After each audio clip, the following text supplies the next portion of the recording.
And I think it's a little bit of undiagnosed, unmedicated ADHD as well. Have you seen The Office? Creed, when they ask Creed what he does, he goes, Quabity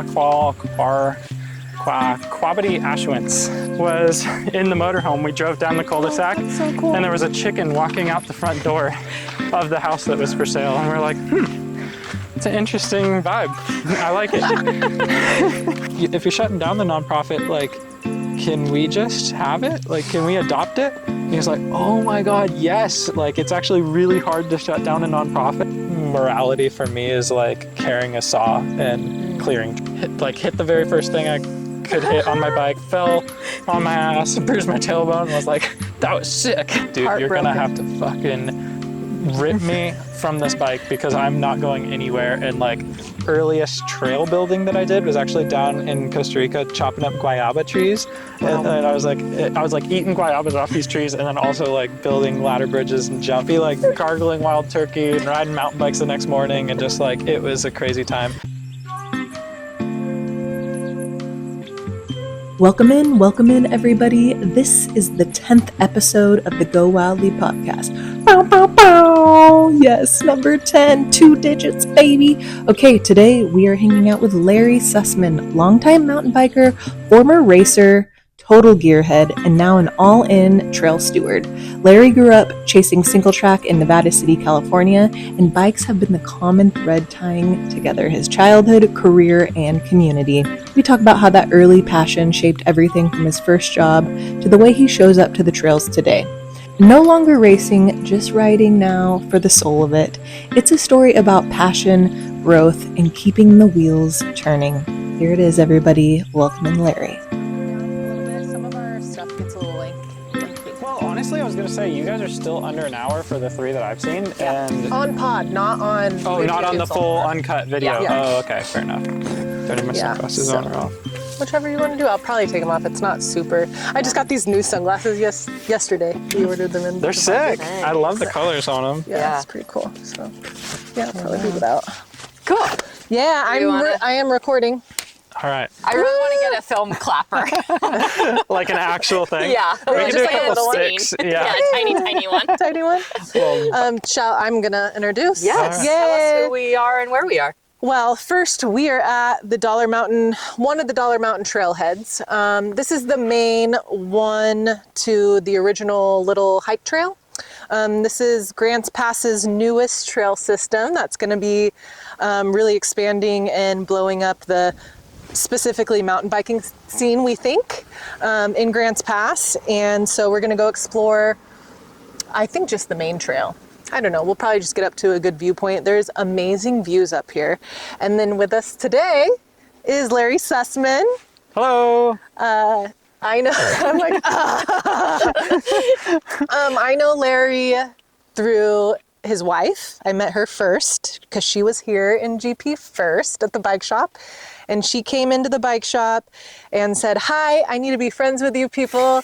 And my husband's moving to town here in a couple weeks. And then it's just we've been homies ever since, you know, and I feel like we've gotten closer with my hiatus or whatever that I took from the bike shop. And I haven't been in there very much, but Larry's a dear friend. He is a big trail advocate, mostly mountain biking, but also moto, and he is the director, really director. President. I got elected, so. Okay, so president, director. Nice, votes cast. Yeah. Of the Southern Oregon Trail Alliance, SOTA. It just recently switched hands, and Larry took it over because he's a passionate human about trails and friendships and community and Alliances. alliances. With the help of a bunch of friends too. It wasn't just me. I suckered a bunch of friends into helping out. So. Yeah. Oh, let's make sure that we're running. Will you say test? Oh, Mike's. Test. Blah, blah, blah. Blah, blah, blah, blah. Anywho, I think we're good. Yeah. And yeah, so I honestly, even though I feel really connected and close to Larry, I really don't know a ton about him. I know little aspects. I know some of his interests, but I'm excited to get to know him more on our little hikey poo. And yeah, Dig into the roots. Thank you. So welcome I'm excited. in. Yeah. I don't even really know like your,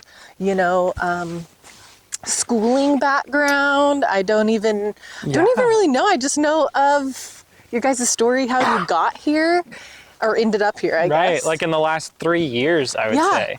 And just like our conversations have been based around current stuff, right? Like your guys' real estate endeavors and bike trail alliance talk, but nothing like deeper. Nothing too deep. All right. I know a little bit, but Yeah, where should we start? Do you want to? Should we start on the trail, or we'll just casual conversation it, or whatever you guys want. So I'm trying to think of how we convo. We have 2 hours till we need to be back here. Okay, it's probably half hour up, half hour down. So we have an hour of sit down time. Mm-hmm. So we can squeeze in. I mean, I'm pretty good at talking and walking. Okay, cool. Well, let's get to it. The more you say, the better. All right, yeah. You're gonna cut it up and take all these voice bites and make them sound super interesting, right? Yes. Okay, good. Because Look at it these probably flowers. won't need much because you're already very interesting. We'll just make it. Well, right now I'm a mystery. So, man. I think I want to start with how I got here to Grants Pass, and then I'll go all the way back to like my life and bikes and theme. So, man, how do I start this story? I think Where were you before Grants Pass? it's a long story, so I think I'm gonna start it a snowy day. It's March 20th, 2020, maybe March 18th. 2020, sometime in March. Blocked all this out. Look at these sick trails. Look at that sick jump right there. Dude, some kiddos have been building and up some there. sketchy shit. Yeah. There's some sniper hits up here. Brave. I'm in Nevada City. It's snowing, and I accidentally spilled 5 gallons of oil in the back of my truck. What kind of oil? Motor oil. Used motor oil in the back of my truck. Ew. I was supposed to be disposing of it, and I just spilled it, and so now I have oily snow mess. And the reason why I'm in Nevada City getting rid of this motor oil and dropping my truck off is my partner and I have decided to move to New Zealand. And we've completely given up our lives and sold almost everything we own to make this move happen. So in 2019, I graduated from the University of Nevada, Reno, UNR, where the N stands for knowledge. And by graduated, I mean, they let me go after sleeping through all my classes. Explain. No, I'm just joking around. Okay. I'm not super academically inclined, I'll put it that way. So I had some schooling. You're one of the smartest people trouble. I've ever met. Yeah, but There's street smarts and there's book smarts. Exactly. Savvy. Like, yeah, that's the thing is a lot of those people end up not doing too well in school. So same. I could expand on that in the future, but I'll keep it concise on this. So I graduated college. That was a big accomplishment for me. I didn't think was going to happen, and we were kind of sick of living in Reno. It was time to move on. I think Sierra had been there for 9 years, and I'd lived there for 5, taking my sweet time going through college, and we were ready to move. So we sold everything we had, which was a lot of vehicles and bikes and a motorcycle and a bunch of stuff. We moved out of the house we were living in, which was a house her parents owned, and we rented from them, and then they sold that house. So like we fully just closed that chapter of the book, left Reno, and bought 2 plane tickets to New Zealand and boxed up our bikes, and I stuffed those boxes full of tools and spare brake pads, and I was ready. And we had a plane ticket. Were you guys gonna bike over there solely, or? We were going to buy a van, so I'd already been shopping for vans, and we were gonna do the van life thing down in NZ. So ride bikes, live in a van, and then maybe part-time in an apartment. They rent stuff out by the week down there, so Cool. it's Most like places do. Yeah, it's so Not interesting. here. So we had a 1-year visa down there. If you're under 30 years old, you can get a 1-year visa to go live in New Zealand, and you don't have to work. It's just like a traveling visa. And in early March, we started hearing these things about like some virus going around over in the Orient, and I was like, that sucks for them. Hope that stays over there. And on this day, it's snowing, like 3 feet of snow, spilled oil in the back of my truck, and Sierra gets a call from her mom, and she just says, "Did you see the news?" We're like, "What? No, we haven't seen any news." We're out in the middle of nowhere. And turned out that New Zealand had closed their borders to any incoming travel whatsoever. They had canceled our visas, and basically the plane flight that we had scheduled was no longer going to happen. And yeah, and we're like, shit, Yeah. we don't have anything, no backup plan. This was way before I ever learned about making backup plans. We had fully committed, like full send on this life change. And now we had to adapt and overcome. So that was probably a really significant moment in my life. I think the stress of having spilled motor oil in the back of my truck added to just the shock factor of that day. I was already like sweating it. And that day everything changed. So after that, we lived with her parents for a while. Actually ended up going back to Reno. We raced each other to see who could get a job first, and whoever got a job, we would move there to whatever that place was. And since I miss Reno so much, I applied for a job at Fox Factory, which makes suspension components for bikes, and got a job at their warehouse in Spanish Springs, way out there toward Pyramid Lake. So we moved back to Reno for 6 months, got a little rental and hung out there. And then we were trying to just figure out next steps. We still wanted to do the van thing, but it was a weird time. COVID was super weird. So we ended up, like, what do you do? yeah, we're just like spiraling. You know, we didn't really have anything to fall back on. So You were lucky you were able to even find a job, probably. oh, I was. Yeah. Oh man, I was super lucky. Luckily, I actually, in the 6 months before I even got that job, I went back to another job I'd had previously and worked in a bike shop. COVID was actually an incredible bike boom at the time. Yeah. And it was incredibly difficult to find parts. The job that I did at Fox was doing warranties for race face products, which is kind of a funny job to do, and especially when you can't order parts from anywhere because they're all out of stock. So that was difficult, but went back to Reno, ended up buying a shuttle bus to convert into a van. And then at one point I had 9 cars, but our lease was only 6 months, and I needed to sell these cars and sell this bus. So we sold all that. Wait, did you accumulate these 9 cars during that like intermission time where you're like, well, we're not going to... Yep, exactly. Wait, how many cars do you have now? You don't ask a person that question. A normal human amount of cars. I think I have like 5 or 6 with one in California, so not too many. You have a couple of the same car. What is that? What's that like yes. vintagey one that you... Oh, I have like an older Porsche. That's right, the Porsches. I have one of those, and then one car. We should take this long way around. It's Yeah, we will. much nicer. One car that I have stuck with throughout my life and kind of have different stories of is a Subaru Outback XT, which is that car that I just pulled up in today.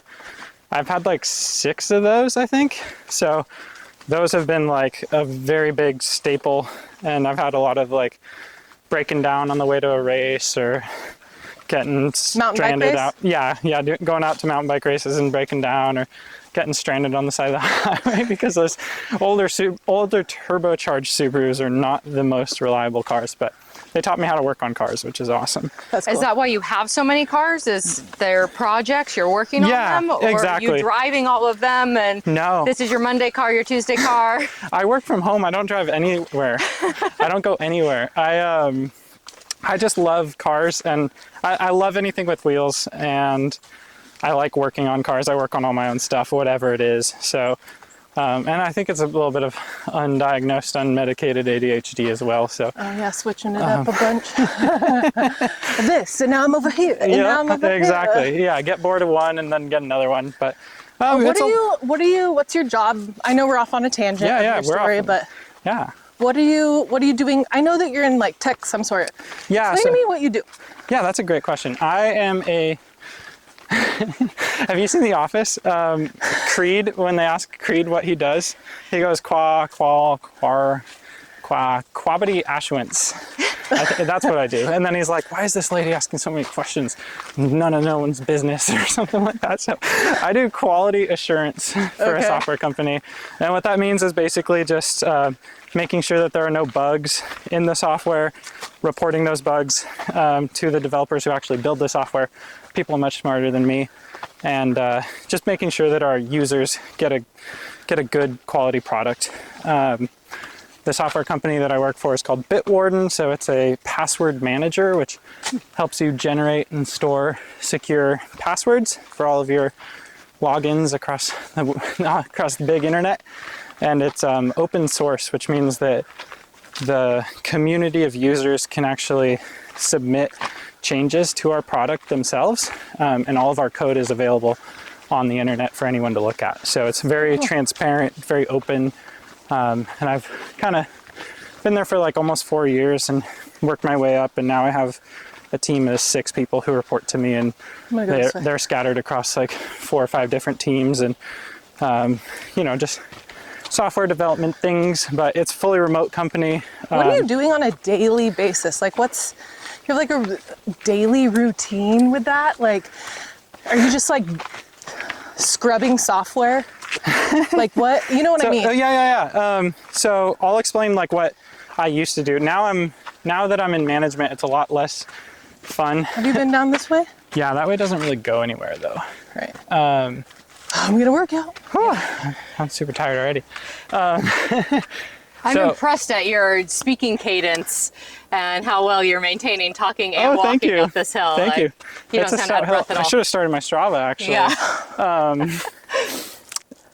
On a normal day, what you're doing is you're testing new software features. So maybe there's like a new page of the app or some new functionality that either like a user or a customer, because we also sell our product out to people on a subscription, they've requested that feature. And so we get a feature that is supposed to work a certain way from the product team or from the user, and then we're testing to make sure it meets all that requirement. Just curious.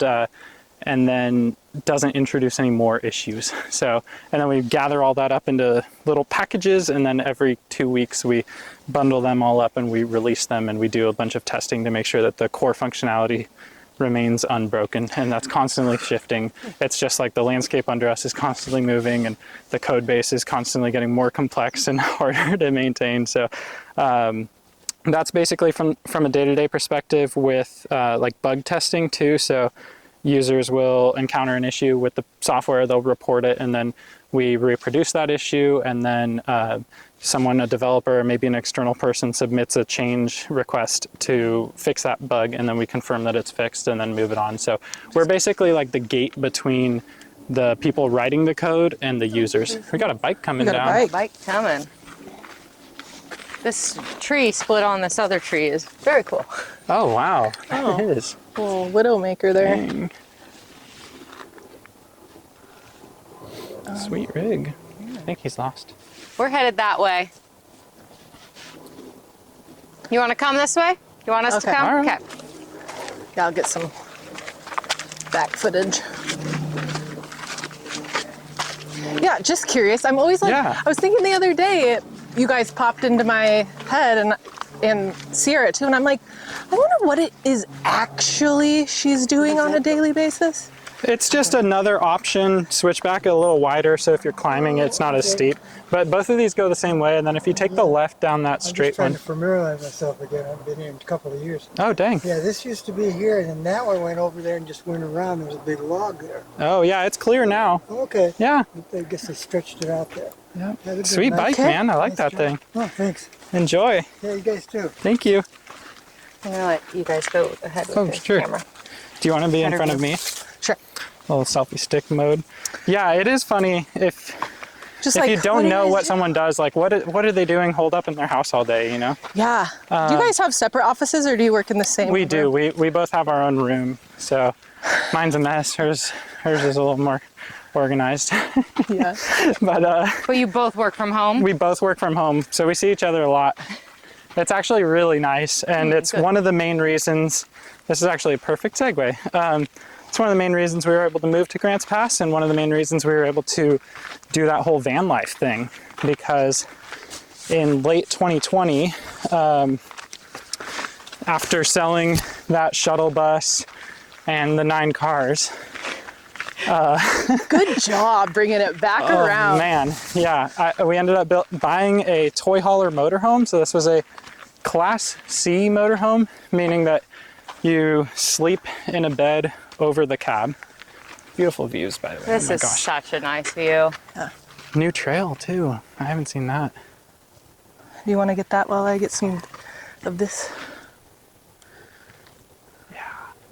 What a nice view of Grants Pass. Look at the clouds are just giving today. For real. This whole week has been epic. Yeah, the rain, Yeah. the cooling down. I love it. The stormy clouds, all the green growth. I'm excited about that. Grants Pass is coming up. Definitely warming up. Warming Yeah. up. Yeah, it's getting a little Yeah. warm. Take this layer off. Oh shit, yeah, thank you. This is a hike.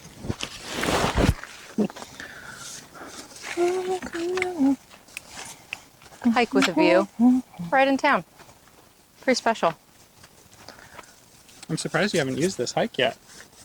We came up here. We came up here Okay. just the two of us to like, Oh, film some intro-y yeah, things? do some B-roll stuff. Well, we were but- just getting to know like how we were filming and like Yeah, testing. Yeah.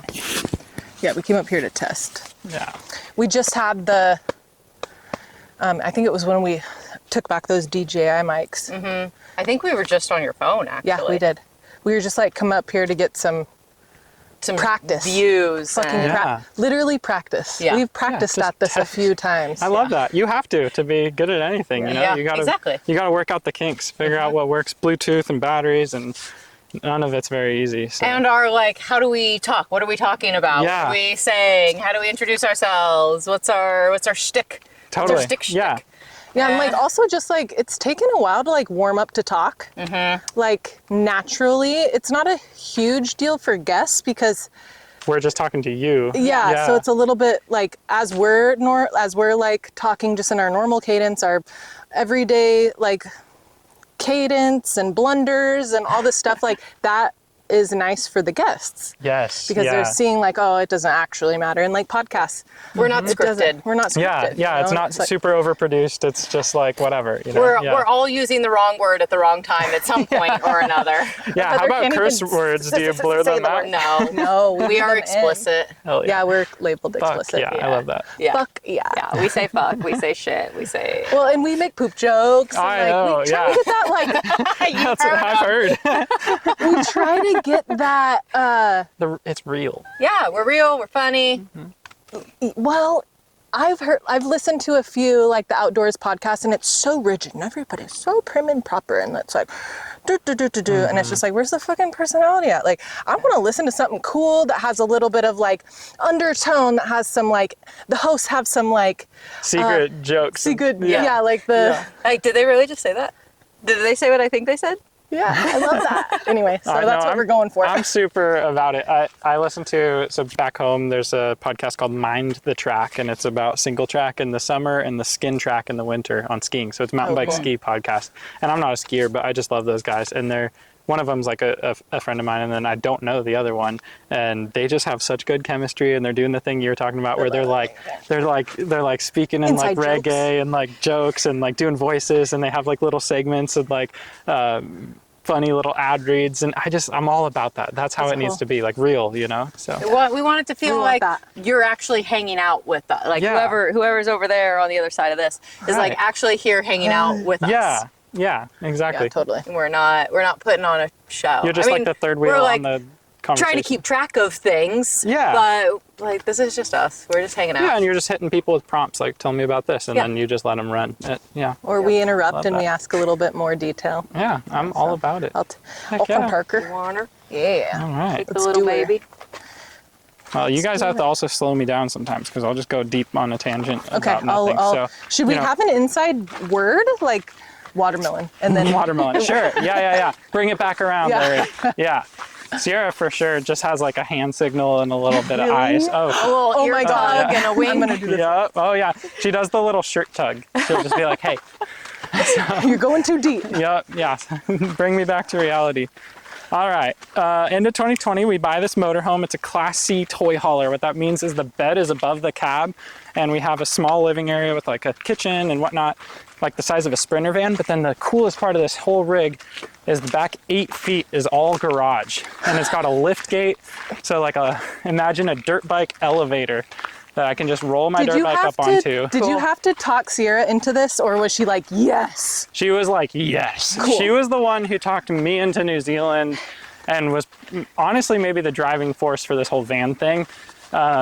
She's all about dropping whatever you're doing in life and going and doing something else at any moment. that. And she's also the kind of person who just has a lot of stick-to-itiveness, which means that if something is happening or you make a decision, you're just running with it and making it work. So she's constantly just like making things happen no matter what. She'll change the plans, but whatever the plan is, she's all about it. Exactly. She's fully committed. So I feel like it's I have really easy. I'm a little like that.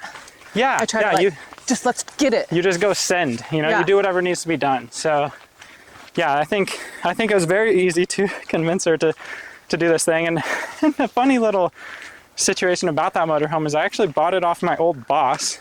I didn't know that he was selling it, but I was on Marketplace, as I usually am, looking for motorhomes and camper vans and rigs, and I see that my old boss Dwayne was selling this motorhome that I didn't even know he had. And so I just messaged him. I was like, hey, What the hell? give this to me. Like Can I have it? market is sold, I'll come get it this weekend. And so yeah, we bought it off of them, and that became our new house. So we moved out of Reno again, got rid of a bunch of stuff again, just really like cleansed ourselves. Wow. And moved That's into really the motorhome. brave, honestly. Like a lot of people can't do that. I'm now living in my childhood home that is full of the furniture and stuff from my childhood. Yeah. And it feels, I'm like just now getting to a point where I can release some things, but it feels really like a burden to hold on to all of this and to have to go through the emotional process of like the memories of this couch and well, are the memories part of this couch or are the memories part of me? What does it mean to send this couch away to somebody else? And well, it still works just fine, but the freedom that you feel to just Let it all release from go. the stuff, So from the good. materialness Nice. is, wow, what a like freedom to give yourself and It to is. have that. It is, That's to a be not- hard thing to do. Not tethered, my dad likes to say a keeper of the stuff. Like you're existing just to keep and maintain all the things. Yeah. And I'm now realizing I might need to go through a couple cycles of that every so often, because I'm an accumulator and I like nesting. And once I get somewhere, I just like buy a bunch of junk cars and I have to fix them all before I can do anything else. And I build all these like barriers into me progressing in my life. So But that's part of having hobbies and yeah, interests and liking exactly. toys is like Oh, for you sure. accumulate those things. Yeah. Yep. And Sierra keeps you at check with those. she tries. Okay. I'm pretty strong-willed, so it's hard to tell me what to do also. Ooh, sound like But- Sean. Maybe that's why you and Josh get along. Yeah. So he's She so tries to keep strong-willed. me in check, but then I go do my own things. We keep separate finances too, even though we share everything. Like I get to do whatever I want with my money. So she doesn't Nice. like, I do check with her to make sure I'm not making stupid decisions, but I'll just go buy a car and be Because like, hey. she's hella a planner, like spreadsheet planner. Yeah, Nice. super smart. She's always like, are you guys going somewhere? Do you want my spreadsheet? yeah, for real, for That's real. like a really nice balance. Oh, it totally is. I'm the dreamer. She's the integrator is the way we look at it. That's so cool. Yeah, she makes things happen, and then I'm always in the clouds. But yeah, we snagged this motorhome, and in 2021 moved into it and lived in it for 8 months of that year. So we weren't in it full time. We would go for like 2 months at a time and then come back to like the home home base of her parents' house. And we can take this trail. It's like a go around of the steep stuff. Oh, cool. Yeah. This is fairly fresh. It is. What do I do with my sunnies? And that was kind of the impetus for moving to Grants Pass. So we wanted to buy a house. That was the thing that we really like settled on in those 6 months in Reno was we want to buy a house. We want to get into real estate. But Reno was getting very expensive at the time. Now it doesn't, looking back, it doesn't sound that crazy, but the median home price was $500,000 in Reno, and it was just blowing up, and we definitely couldn't afford at that time to purchase a home. And so we decided to move again, but not to New Zealand. We wanted to live somewhere on the West Coast, and we didn't know where. So the first place we drove in our motorhome was south, and we made it all the way to St. George, Utah, and then worked our way north from there. So we checked out kind of southern Utah, a lot of Nevada, California, up the coast a couple times, came through Oregon a couple times, Washington, went up to Whistler in the motorhome, went out to Kellogg, Idaho, kind of panhandle area. And this was just an Spokane. adventure of trying to figure out where you wanted to land and stay. Yep, we had both gotten ourselves remote jobs. So we were actually working full time while living in this motorhome.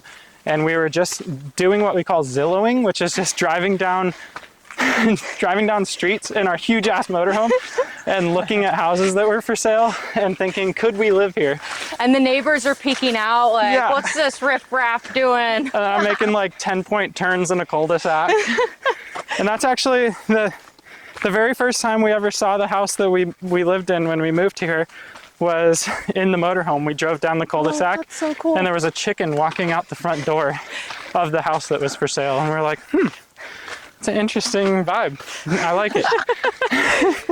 Feels like home. Yep. So we traveled around, and because we had that garage, we were able to do a ton of outdoor activities on those travels. So I got to ride my dirt bike and my mountain bike in so many amazing places that I probably never would have been able to do in such a short time frame without doing like a really well planned road trip to that destination, if that makes sense. Yeah. So like I rode my dirt bike on trails in Patrick Creek outside of Gasky, California, off of 199 here before I ever moved to Oregon. I got to ride Bandon. I'd been going to Oak Ridge for years and Ashland for years, but I got to check out other places. I rode the MRA property outside of Jacksonville before we moved here. So we really knew like what the riding was like in any place that we moved. And that was going to be a huge determining factor for whether we wanted to live somewhere, was how good are the trails. So we had a couple strong places that were vying for our attention, and we ended up settling on Southern Oregon. And Wow, that's quite a testament to the quality of trails here. oh yeah. That you basically did everything in the Western region and decided that Grants Pass was the top trails for you. Well, Ashland. I'll get there. People always ask me, why did you move to Grants Pass? What brings you here of all places? And every time they ask that, I wonder, like, are they from here and have they never gone anywhere else? Because it's pretty damn good here. And like, Thank you. I'll tell you, like, Squamish, British Columbia is my favorite place in the world. And I would totally live there for 3 months out of the year. But I would never live there in the winter. We considered Spokane, Washington, beautiful place. I have a buddy who lives there. Great spot, but I could never do there winter. So Grants Pass is the perfect balance of all the things I like to do, and it has the best climate. It's the climate. My buddy likes to say it's human habitat around here, and it's a totally. 4-season riding destination. Yes, and it that's is, the baby. biggest thing for us. So we moved here specifically for outdoor recreation and real estate opportunities, and that's kind of how we settled on the Road Valley. But we did mean to get to Ashland. But you always have to have a backup plan. You learned that We learned after that New Zealand. Yeah, we learned that after New Zealand, and we learned, especially in the motorhome, the motorhome taught us resilience, and it taught us that you need 3 backup plans. We do backup plan A, B, and C every single time. because in a motorhome, you can't drive through a drive-through. And during COVID, every restaurant was either closed or the drive-through was open. But you couldn't just go get food. Or maybe you needed to camp somewhere to sleep for the night. And we're really cheap, so we wouldn't really like get an RV site somewhere in a campground. We would just go bum it out in the woods. But we also needed cell service to work from our computers. And at the time, Starlink hadn't been invented for RV and travel yet. And we were just reliant on cell service. And that was such a hard thing, was finding a place you could legally camp or camp and not get knocked on. And that also had cell service. So we would look for campsites and then they'd be really sketchy, or we would have to find somewhere we could park our motorhome and work and that had good enough cell service. And our lives were basically ruled by two numbers: the download speed of an internet connection over 4G LTE and the degrees on a bubble level of how level our motorhome was, so that we could sleep without getting a headache and that our fridge would work. Wow. So it was a tricky time, but it really brought us together. And I think people always say, like, if you can live in a small space like that together with your partner, then you're probably going to be okay. And we've made it work, and even formed a bond with a dog through that. Were there ever times that you were RVing that you were knocked on and moved along? Yes, definitely. And, like, perceived as not what you were? 100%. Our motorhome was pretty old, so it was a really sick rig because of the garage, but it was a 1999 or 2000 model year, and it had had some water damage before. The walls were delaminating. It was super dusty. It just looked like shit. The graphics on it were all cracked, and we definitely looked like a meth trailer. And so a couple times law enforcement knocked on our door, and every time we would open the door, they would look surprised that we were just some nice young couple with a dog just trying to catch a wink. Exactly. So there were some really funny times. I remember in Bootleg Canyon in Boulder City, Nevada, we were camping and a cop came up and told us that we had to move along and that there was no camping ordinance enforced in the city, but there happened to be a bike race happening like the next day or something. And so we just told him, hey man, we're with the bike race, and we don't have anywhere else to go, and he let us stay. So it was that was the most lie? Were you with the bike race? No, not at all. That was definitely a lie.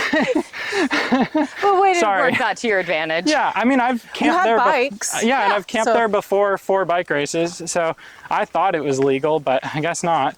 And I think that time we were just constantly worried about getting knocked on, and so the sound of like gravel tires crunching, or tires on gravel crunching as they drove toward us in the middle of the night, is like a trigger sound for me to this day. So would you hear it and just like jump out of bed and start up the engine and make it be like, oh, we're just getting ready to go? We would kind of like peek through the blinds and just like see like, okay, does that look like an official vehicle or not? And like, are they just some other campers trying to find a spot to do that for a little while? Yeah, sweet. I'll go to the but keep it a good pace. Yeah. You get going fast.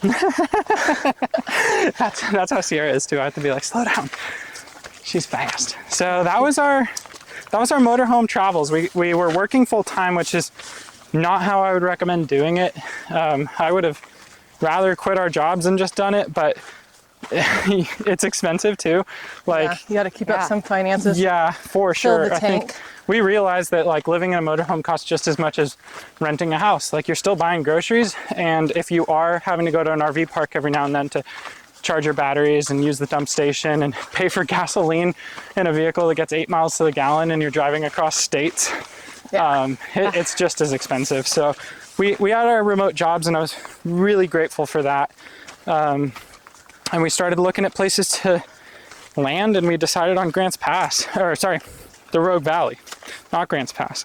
We actually got into contract on a house in Talent, so just outside of Ashland. But this was late 2021. Interest rates were super low. people were overbidding and competing for houses, and Talent had just burned to the ground. yeah, there was there was no housing anyway. We felt kind of bad like trying to buy a house here when there was a lack of housing for people who Huge housing shortage. already lived here. So Yeah.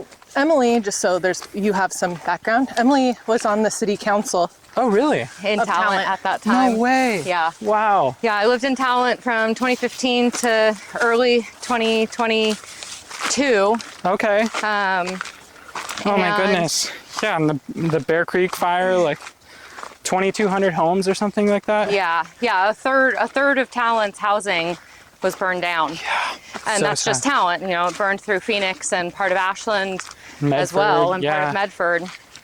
But that was true devastation, and now they've, risen from the ashes and have great rebuild, and The Town is name coming Phoenix back. is very appropriate now. Very.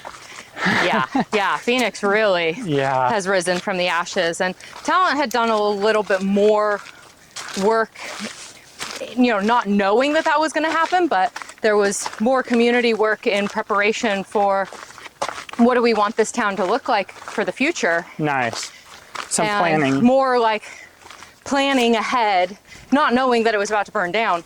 But Phoenix, I don't know what they had in their city plans and future projections of growth, but they're doing great. They're Yeah. really coming back. I love to see it. It's really amazing to see that community come back and honestly build back better, sorta. Like Yeah. there's cool things happening. I really do see the Southern Rogue Valley as kind of the hot spot for a lot of cool cultural things and good food, and it's really a scene. So it's good to see that. But at the time it was like you said, there's a housing shortage. Let's go left again. Left, okay. That's just to go around on the steep. Yeah, it's, Getting ready to. fire is a destroyer, but it's also a creator. And Right, just like in the wild. exactly. Pine cones and all that. Yeah, serotinous pine cones, and you need fire to cleanse the earth. And like the work that I was doing in Talent, we were doing a lot of climate and clean energy planning and building into the city's 20-year comprehensive plan, like new building codes for new buildings that we wanted to be carbon neutral and built with being solar ready and things like that. And it was thinking like, this is going to be, someday a new housing development is going to come in and we want them to be built at these standards. Yeah. Little did we know that 2 years later. 6 months later, after this gets adopted, the town's going to burn down and everything is going to be built to these new standards that we're setting. So it's like, wow, really fucking awful. And yet, we can make our vision come true so much sooner. Yeah, government never works that fast. Yeah. So it's pretty incredible. Was your home affected by the fire? No, my home still stands. I don't That's live there lucky. anymore, but the house stood. Yeah. We were like really 2 blocks from total devastation. It was really eerie to like wake up in my house Oh my gosh. and be totally fine, and then take the dog for a walk, go 2 blocks, and there'd be absolutely nothing. Right, just flattened houses. Yeah. Total And devastation. still being able to like smell the charred earth months Ugh. later. That's so wild. The stark contrast. Yeah. And then to go through a neighborhood and there's like 1 house still standing. This is a dope ass tree right here. I love this tree and these rocks. Good hangout spot, honestly.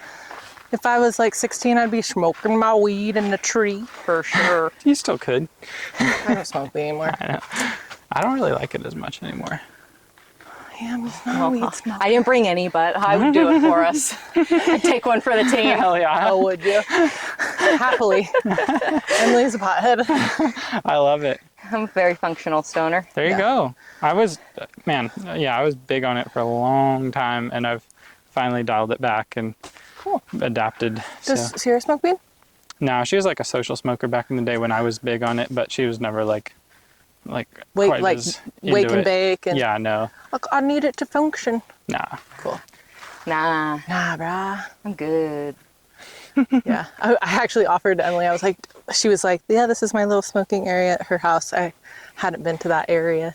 So yeah, this is 10-minute Asia's. introduced. Yeah. This is mine. I was like, do you need to take a bong rip? No, it might make me a little weird. Not be good for interviewee. I get weird. It totally depends. I was like, if I'd already known you, I may have been like, yeah, sure, fuck it, whatever. But since this was really our first time meeting, I was like, no, I want to be Fair enough, yeah. I want to be clear. I actually had that thought on the drive over, and I was thinking about how like a year ago or more, maybe like a year and a half ago, I totally would have like smoked a joint before I came over to talk to you guys, just out of like nerves. But then you get weird. Then you get paranoid. Then you realize, wait, actually that didn't help my No, nerves. exactly. That just enhanced my nerves. And now I'm even nervier. But nobody can tell because they just think I'm stoned. But no, now I'm super anxious. Yeah. Oh, I get paranoid. I'm like, everybody knows I'm high and it's weird. Like I just get weird with it. Yeah, same. I get super weird. I've never really been that comfortable smoking weed, but I just did it so much that it became like my normal state. And then if I wasn't high, I felt weird. And so that was like, I was pretty dependent on it for a while. And about a year and a half ago, like fully quit. And then I've slowly been like, doing a little bit here and there. But every time I do it, I'm like, this doesn't really hit like it used to. And it's not as good. So I'm Set and setting. I took a long break last fall and found that the anxiety that I was feeling a lot, like had a high state of anxiety pretty constantly. And then I took a long break from smoking weed and I was like, oh. It's not that. It wasn't, well, I mean, there was some that was me, but also like, no, the weed was making me way more anxious than I needed to be. And I kept thinking that smoking was gonna like calm the anxiety, but it just made me like hyper anxious because I was trying to compensate for the anxiety. And it just kind of made me realize like, no, I don't need that the way that I thought I did. And now I feel like I'm in a much more grounded relationship with weed. And good. Yeah. Do you listen to Andrew Huberman or Huberman Lab? So his podcast about cannabis use, and particularly the second half, because he split it. The first half was all the positive aspects and how you're more creative and outgoing and all these things. And then the second half was all the negatives about it. That podcast is actually what got me to quit weed. That day is the day that I stopped, and I just put all my shit in a box in the closet, and I like didn't touch it for probably 6 months or more. And the thing that he said in that podcast that is why I quit was that many people think that they're treating depression and anxiety by smoking weed, which is what I was doing because I was depressed and anxious, and it actually increases your depression and anxiety. And when I heard that, I was like, I took a second, reflected, and realized that I had felt like I was constantly depressed and anxious since I had started smoking weed. But in my life previous to then, I had only briefly been depressed and anxious at different times. But that now I was just spreading it out like, like a bunch of jam on bread, like across my entire life every day, and quit that and like took up running and got a healthy habit. Totally. And then like cleansed all that out, and I was like, oh man, okay, this is... You feeling better these days? I am. I'm living life like pretty raw. Like for a while there I was like Cali sober and I wasn't drinking, but I was still smoking, and then I fully quit smoking and then quit drinking, and then now it's like very rarely, like less than once a month will I smoke weed, and less than once or twice a month will I drink. And I prefer it. I don't like the negative. The negatives don't outweigh the positives for me personally. Totally. And I would never yuck someone's yum or harsh anyone's flow or anything like that. But that is so, she says that pretty often. Like, and if you had a joint, I would probably smoke it with you right now. But because it's fun, and like it is for me, fun. it's Socially, like when it's I great. smell it, I'll this start the day and I'll be like, I'm not smoking weed today. I got a lot of shit to do, and then I'll smell it, and suddenly 5 minutes later, I'll be like, what the fuck just happened? How am I high now? Yes. Like, this was not my intention. Shit. But I smelled it, and then suddenly I smoked it, and now I have to like conduct my day differently. Now you're I always used to think of it like adding a little bit of friction, or like you put life on like hard mode, like not hard, but like your normal life is like easy mode. You have all your faculties, and then you smoke weed, you put it on like medium mode, and now everything's just like a little bit more difficult. Like you gotta go to the grocery store, but what if people know you're high? And like, and then you're like constantly just tweaking out, and like, I'm like headphones in, 15-minute timer, because otherwise I'll spend an hour and a half in the grocery store. So I have to like, okay, you got high for this, get your shit under control. Like, you still have shit to do. Yes. Don't let weed be your excuse Don't be a lazy to stoner. fall away Yeah. from this. Like, you still have a plan to get through. I love that. And I will put on headphones and set a is timer to my get myself sober. in and out of the grocery store. That's so I need amazing. Adderall is what I need. You Because and me that's both, me maybe. normal. That's I'm like, okay, I got a time limit, and then I'm like, whatever. I'm the boss. I make the rules. Yeah. This is how I want to live my day. I'm not going to let weed control me. This is how I'm going to live. I'm not nearly as good of a cleaner if I'm not high. Like cleaning your house, cleaning the garage, working on stuff. Weed does focus you. Like you don't have enough bandwidth Whether to it's be actually thinking the about weed or it's you being like, okay, I'm high. I Right. need to focus. Yes. Don't get lazy with it. Channel it. Yeah, you can't be lazy about it because it's really easy to just like lay on the couch and watch funny shit on TV and like eat bad food, and it's like totally the best time ever. Yeah. But if you have shit to do, you got to get it done. And yeah, I And the struggled sooner with you that. get that done, the sooner you can go get chill. to the couch. Yeah, Totally. totally. No, I love that. Shall we continue? Let's do it. Nice little Nice break little ski. interlude. Okay, so you guys Nice had little a safety meeting. Yeah, safety brief. meeting. That was our smoke All break. off of a drone tree. Yeah, we had our little smoke break. So you guys were gonna secure a house in Talent. What happened? It fell through. Yeah, so it fell through for a number of different reasons. One of which was that the company I was working for at the time decided to try to make everyone go back to the office. And I had been hired during COVID and everyone was remote. And I lived in a motorhome and didn't even live in that state. And so I literally can't. I was like, nah, I'm actually buying a house in a different state and I can't come back to the office, but I can totally just work the way I've been working and that would be great. And they didn't like that. So they had me train my replacement who lived in Australia. I was able to do his job remotely. So I was Interesting. a little confused, but I think a lot of weird stuff happened at that time. So that fell through. I lost my job and wasn't able to buy the house. Okay. And also there was some issues with the house. And ultimately everything happens for a reason. And I'm Totally. kind of glad we didn't.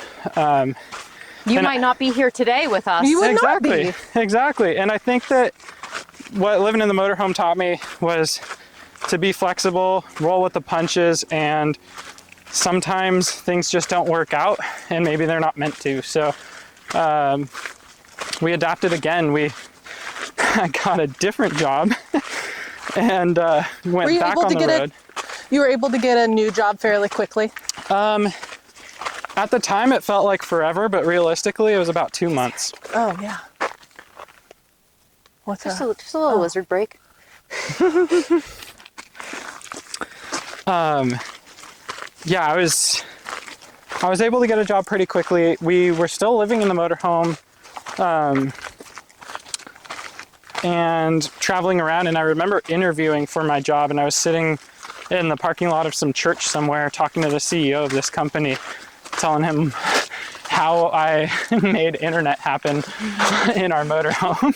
And he was like, okay, you sound nerdy to me, you're in. And so I got the job and then had a remote job again, and that kind of stability I needed to then continue planning. So this was about, midway through our motorhome travels that we would have actually bought a house in Talent like in the summertime of 2021, but I lost that job. So then I got a new one, and then we kept traveling around, and just throughout our travels kept coming back to Southern Oregon where we want to be. And the way we landed on Greenlands Pass is kind of funny. We saw that house in Talent for sale. We thought we wanted it, and there's like a button on the Zillow listing that says like call an agent or something like that. And we didn't know any agents and didn't know anybody in the Rogue Valley. So we just pressed the button and it took us to like a Zillow call center, and they linked us to Ryan. Oh, really? So Ryan, hang a left here. Yeah, Ryan answers the phone and he's like, hey, what's up? I do have to say that, like, I am so grateful that you guys kind of like linked me up with Ryan and Ellen. Ellen and I talk so... Ellen's amazing. Dude. Ellen's just so cool. Dude, she's the rest. She's the best. I don't know what I was gonna say there.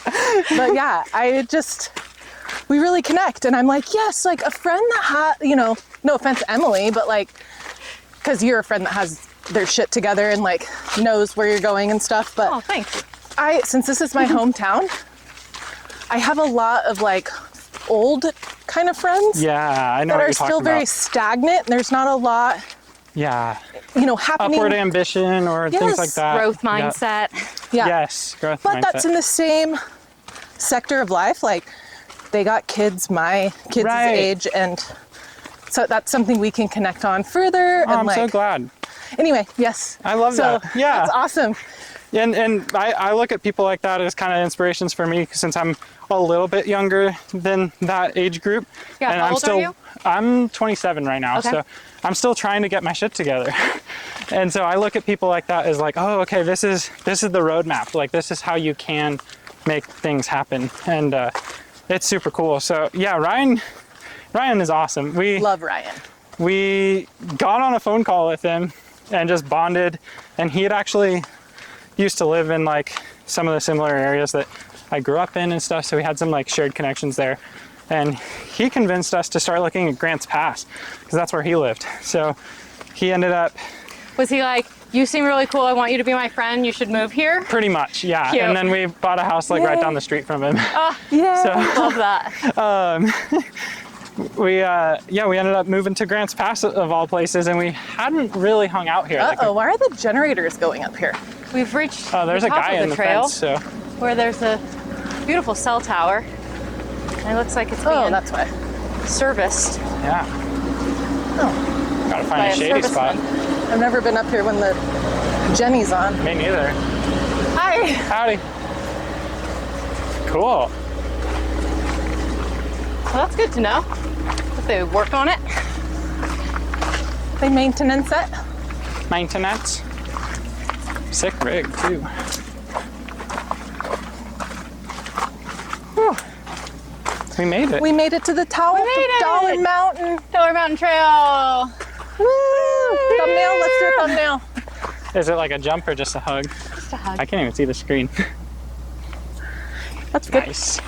You just crop them right off the video? Yeah. Sick. Easy. Easy peasy. Where do we want to do our sit Let's down? get away from the Jenny. Yeah. Yeah. Somewhere shady too. Yeah. With views. Yeah. Yeah, maybe at this point. Yeah. I wonder if that's ptarmigan out there. That's someone to have on the Well, pod. I don't know.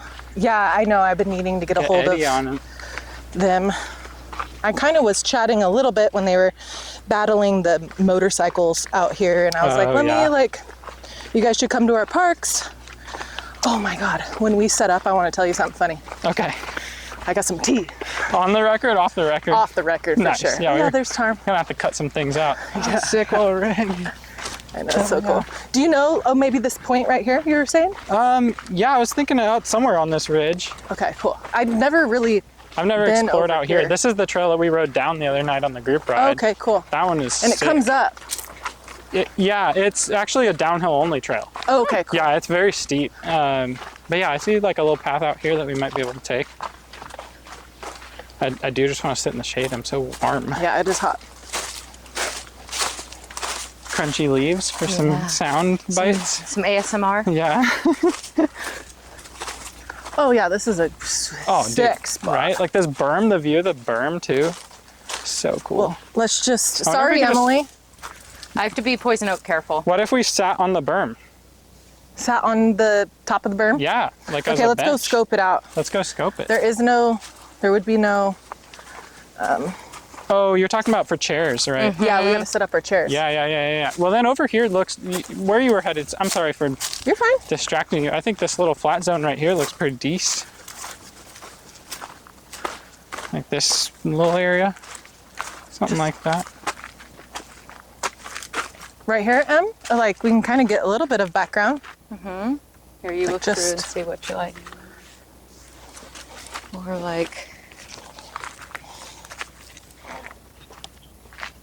here. Yeah, that might be, we can get some, yeah. Go higher. Yeah, right here is gonna be the best. Yeah. Yeah. Do you have a tripod and stuff? Yeah. Hell yeah. Pro. We try to make it like pretty chill and easy, like low tech, because this is such a high variable. Yes. high Yeah, variable. you have to be adaptable. We also. when we first started, we like practiced with like a bunch of our cameras so we could get like camera angles set, and it Like was SLR cameras. Oh wow, like Yeah. big. Yeah, Yeah. that thing's tiny. Yeah, this is I a love that. little vlog style. Is that the same handheld thing you've been using? It just Yeah. converts into? That's Oh so yeah, I rad. do it in the DaVinci Resolve program. Oh, I was saying like the stick, like the tripod Oh, yeah, is yeah. also a stick. Yep. Yeah. That's sick. We like our sticks. Yeah, sticks.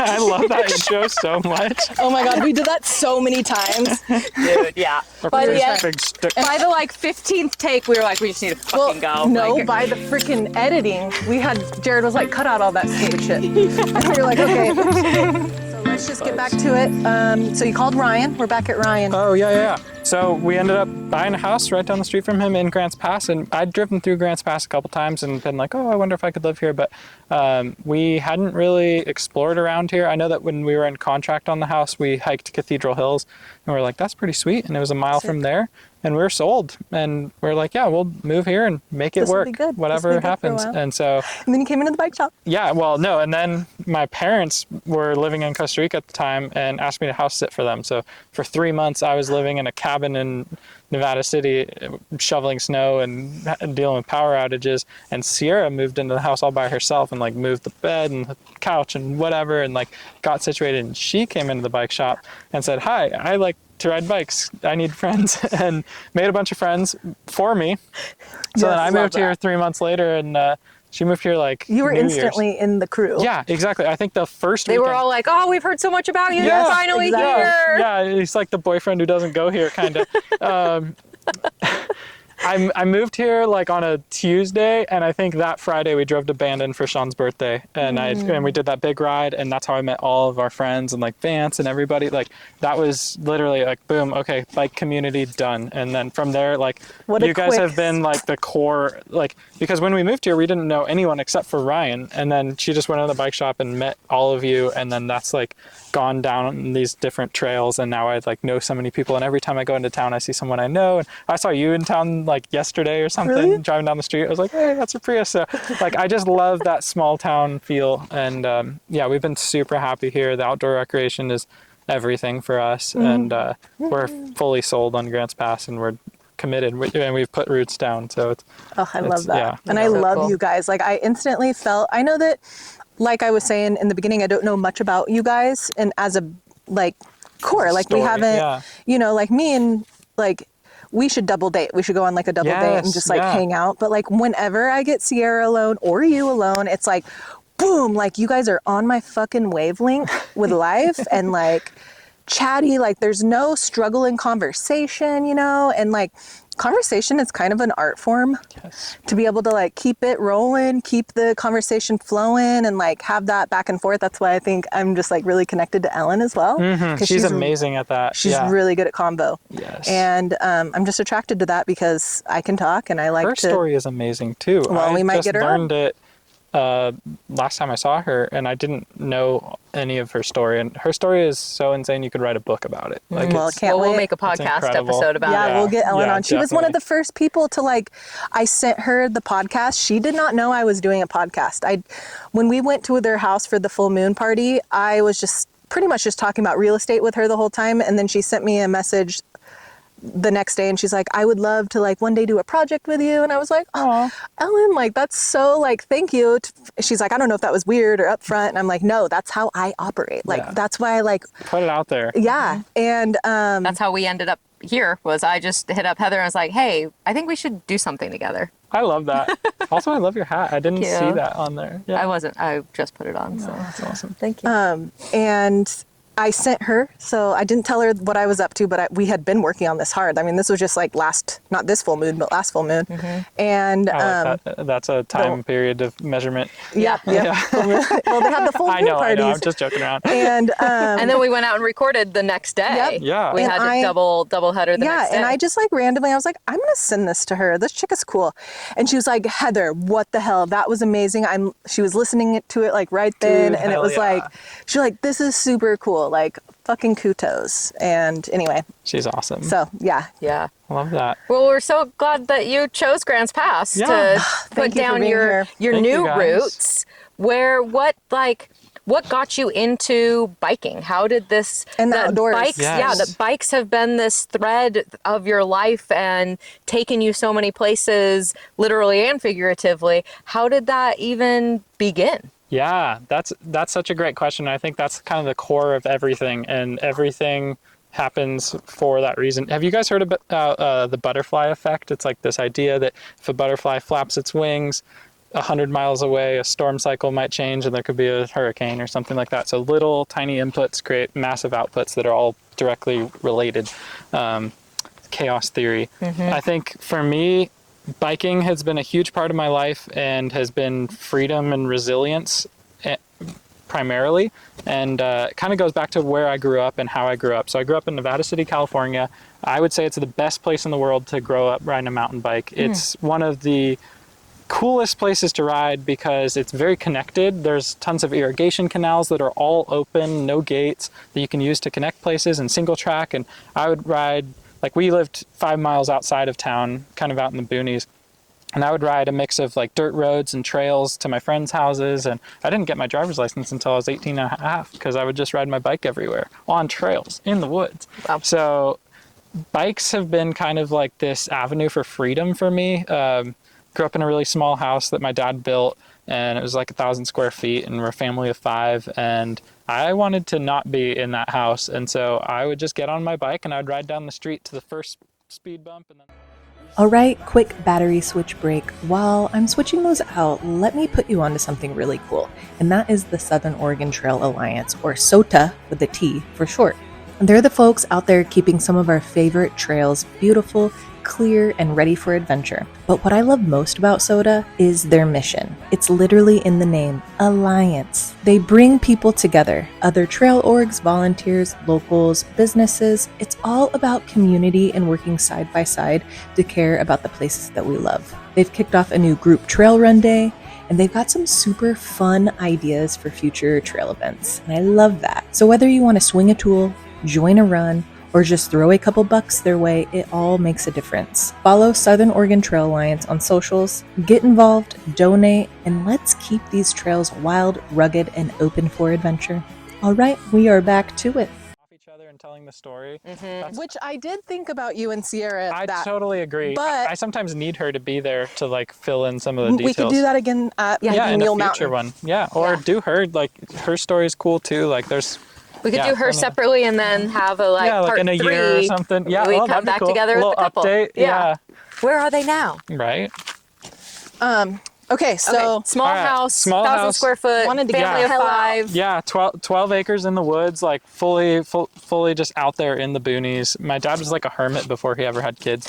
And so, yeah, we were just out there kind of on our own. And I started just riding bikes, just like crappy little bikes, you know, just riding down the street. And I'd take the tires off and just ride the rims down the street, like gravel roads and stuff. Like, it was weird. But in 6th grade, I think the big shift for me was 6th grade, 2009, which doesn't dates me heavily. we're the opposite because we're like 10 years older than Yeah, you. Yeah. exactly. We yeah. graduated Yeah, high that's what I'm school in saying. 2008. It's saying that I'm so young, but yeah.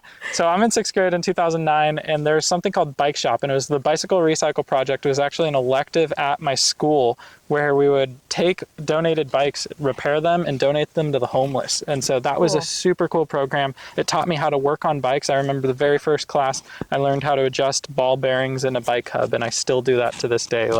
And that little touch and finesse that I learned in that class and all those little skills I still use to this day because I run Shimano hubs and they have ball bearings. And so that got me into working on bikes, but I still wasn't into mountain bikes yet.